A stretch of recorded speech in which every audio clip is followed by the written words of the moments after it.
সকালের নাস্তার জন্য কোনো পুরুষ মানুষের বাড়ির লোকের উপর নির্ভর করার প্রয়োজন বলে আমি মনে করি না, এবং আমি নিজেও নির্ভরশীল না।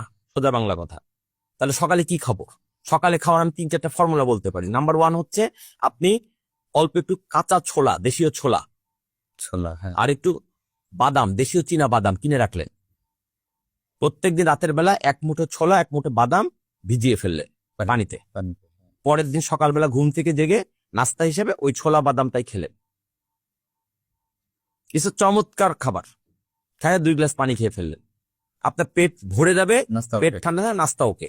আপনার যদি আরেকটু সামর্থ্য বেশি থাকে তাহলে আপনি এর সাথে পঞ্চবাদাম যোগ করতে পারেন। কিছু বিদেশি বাদাম আছে, দাম একটু তুলনামূলক বেশি, যেমন 1 পিস আখরোট, 4-5 পিস অ্যালমন্ড, 2টা পেস্তা দানা, তারপর হচ্ছে কাজু বাদাম যোগ করে নিলেন। আর যদি না হয় শুধু ছোলা আর দেশি বাদাম। মানে রাজীব ভাই শুধুমাত্র দামি খাবারই সাজেশন দেয়? না না, আপনি সস্তা দিয়ে করতে পারছেন, যেগুলো আছে লোকাল খাবার। কারণ আল্লাহ পাকের একটা নিয়ম হচ্ছে, যে মানুষটা যেখানে বসবাস করে তার আশেপাশে 20 মাইলের মধ্যে যে খাবার উৎপাদন হয় সেটাই তার জন্য আদর্শ খাবার। আপনার জন্য দেশীয় ফলমূল, আপনার জন্য ইউরোপ থেকে আমদানি করা আপেল নয়, আঙ্গুর নয়, সিজনাল ফুড। আপনার ফুড আপনার জন্য। আমরা মানুষ এখন এক দেশে ফল আরেক দেশে নিয়ে গিয়ে ব্যবসা করি। এটা আসলে ব্যবসা করার জিনিস না, এটা খাবার, এটা ঔষধ। খাদ্য যখন পড়তে হয় রোগ তখন দূরে রয়। খাদ্যকে যদি ঔষধে রূপান্তর করতে হয় তাহলে আপনাকে লোকাল ফুড খেতে হবে, দেশি ফুড খেতে হবে। আপনি ফ্যাটি লিভারের জন্য আপনি দামি ওষুধ খাচ্ছেন, আরে ভাই চালতা খান, লোকাল ফল। চেনে নিত না, অনেক প্রজন্ম চেনে না চাউকাতির চালতা। ফ্যাটি লিভারের সমস্যা, কিডনির সমস্যা কমতে শুরু করবে। কারণ আল্লাহ পাক জানে যেখানে মানুষের যা সমস্যা হতে পারে সেই এলাকায় সেই সমাধান যুক্ত ফল দিয়ে দিচ্ছে। হাদিস যেটা একটা আছে যে পৃথিবীতে আল্লাহ পাক এমন কোন রোগ পাঠান নাই যে রোগের সমাধান তিনি দিয়ে রাখেন নাই। তার সমাধান মানে কি ওই ওষুধ কোম্পানির বানানো ওষুধ, ড্রাগস? নো। সমাধান মানে প্রাকৃতিক সমাধান।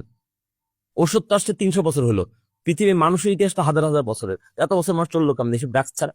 এখন আমাদেরকে একটা এমন একটা ফিল দেওয়া হচ্ছে ঔষধ ছাড়া একদিনও চলবে না। বলাই যায় না এটার কথা। ডাক্তাররা লিখে দিচ্ছে চলবে, বল ওষুধ খাইতে না করলো উল্টো ফ্যামিলি, আত্মীয় স্বজন, বন্ধু বান্ধব, ভাই, মানে প্রত্যেকেই দেখেছি উল্টা বিরক্ত হয়ে যায়। এরা প্রত্যেকে ভুল করতেছে, এরা একটা ভুল ধারণার মধ্যে আছে। তাই এগুলা কেমিক্যাল, এগুলো শরীরে ঢোকানোর উপযুক্ত না, এবং এগুলোকে সরকার কিন্তু অনুমোদন দিয়েছে ঔষধ হিসেবে না, ড্রাগস হিসাবে। আপনি যে কোনো ঔষধের যদি ব্যবসায়িক অনুমোদন পত্র দেখেন সেখানে এটাকে ঔষধ লেখা নাই, মেডিসিন শব্দটা লেখা নাই, লেখা আছে ড্রাগস, অনুমোদিত। রাষ্ট্র অনুমোদন দিলেই প্রাকৃতিক সিস্টেম চেঞ্জ হয়ে যাবে? রাষ্ট্র তো মদের অনুমতি, রাষ্ট্র তো মদের অনুমতি দিতে পারে, তাতে কি আল্লাহ তৈরি সিস্টেম চেঞ্জ হয়ে যাবে? নো। ইসলাম মানে কি? আত্মসমর্পণ। মানে সৃষ্টিকর্তা যে আইন করে দিয়েছে সেই আইনের প্রতি আপনাকে পরিপূর্ণভাবে আস্থা রাখতে হবে, সারেন্ডার করতে হবে। সেটা যদি আপনি না করেন, আপনি ইচ্ছা মতো কেমিক্যাল ঢুকান, মুখ দিয়ে ঢুকাচ্ছেন, শিরা দিয়ে ঢুকাচ্ছেন, আপনি ক্ষতিগ্রস্ত হবেন। ও হচ্ছে মানুষ। আমি এটা মানে ব্যক্তি জীবনে আমিও ওইটা মানে প্রমাণ পেয়েছি। যেমন এক সময় আমি ছোট থেকে আমার প্রচুর গ্যাস হতো। হ্যাঁ, 2016 পরে আমি এটা নিয়ম মেনটেন করছি, সকালে উঠেই আপনার পানি খাওয়া। এবং ইদানিং কালে আমি এটাও খাচ্ছি যে আদা পানি গরম করে এক্স্যাক্টলি একটু লেবু দিয়ে একটু মধু দিয়ে কন্টিনিউ করছি। এবং এতে দেখছি যে মানে সকালের ওই যে একটা তেষ্টা ভাব, একটা অবসাদের ভাব, এটা কিন্তু কমে আসছে অনেক। এবং গ্যাস কিন্তু আমার প্রায় গত 10-12 বছর তেমন গ্যাস নাই। মনে হয় 2-3 মাস করে একটা খাই কিনা সঙ্গে। গ্যাসটা কেন হবে? গ্যাসটা হবে তো ভুল খাবার ভুল ভাবে ভুল সময় খেলে। আপনি যদি এই ভুলগুলোকে শুধরাতে পারেন, ভুল খাবার খাবেন না, ভুল সময় খাবেন না, ভুল পরিমাণে খাবেন না, ভুল ভঙ্গিমায় খাবেন না, তাহলে আপনার কেন গ্যাসের প্রবলেম হবে?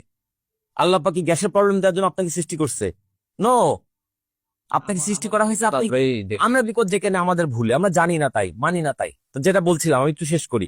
এক হচ্ছে ছোলা বাদাম একটা বেস্ট খাবার হতে পারে, এটা একই খাবার, তার মানুষ তো রুচি বদল করে। ধরা যাক আপনার একটা খুব প্রিয় ছাগল আছে, আপনি ছাগল সহ খুলনায় গেলেন, ছাগল নিয়ে গেলেন সাথে করে, পোষা ছাগল।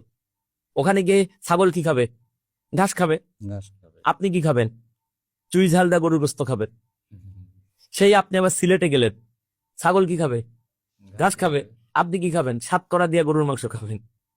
সেই আপনি আবার বগুড়ায় গেলেন, ছাগল কি খাবে? ঘাস খাবে। আপনি কি খাবেন? বগুড়ার দই খাবেন। সেই আপনি কুমিল্লায় গেলেন, ছাগলে কি খাবে? ঘাস খাবে। আপনি কি খেলেন? কুমিল্লার বিখ্যাত রসমালাই খেলেন।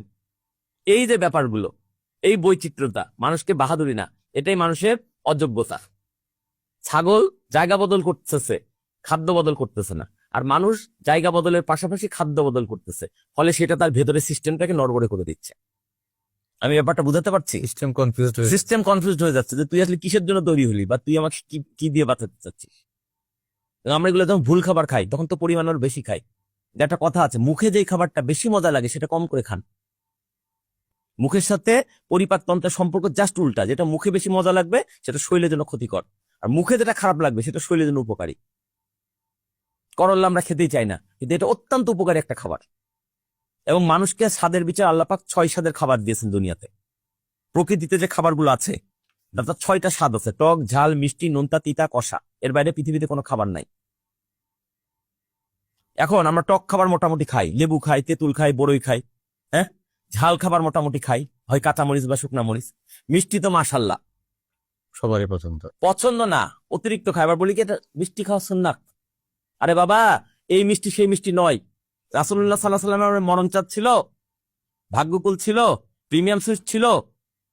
না, এটা হলো সুবিধাবাদী হাদিস। এক্স্যাক্টলি, সুবিধাবাদী হাদিস, একটা ভালো শব্দ ব্যবহার করেছেন। বিষয়টা হচ্ছে রাসূলুল্লাহ মিষ্টি পছন্দ করতেন। মিষ্টি মানুষের দেহ উপকারী, সেটা হচ্ছে ফলের মিষ্টি। আখের রস ভালো, আখের রস থেকে তৈরি করা চিনি ভালো না, কারণ চিনির মধ্যে কেমিক্যাল মিশানো হয়। ক্লিয়ার? তো আমাকে জিনিসগুলো বুঝতে হবে। মিষ্টি খান, কিন্তু প্রাকৃতিক মিষ্টি খান, নট মানুষের তৈরি মিষ্টি।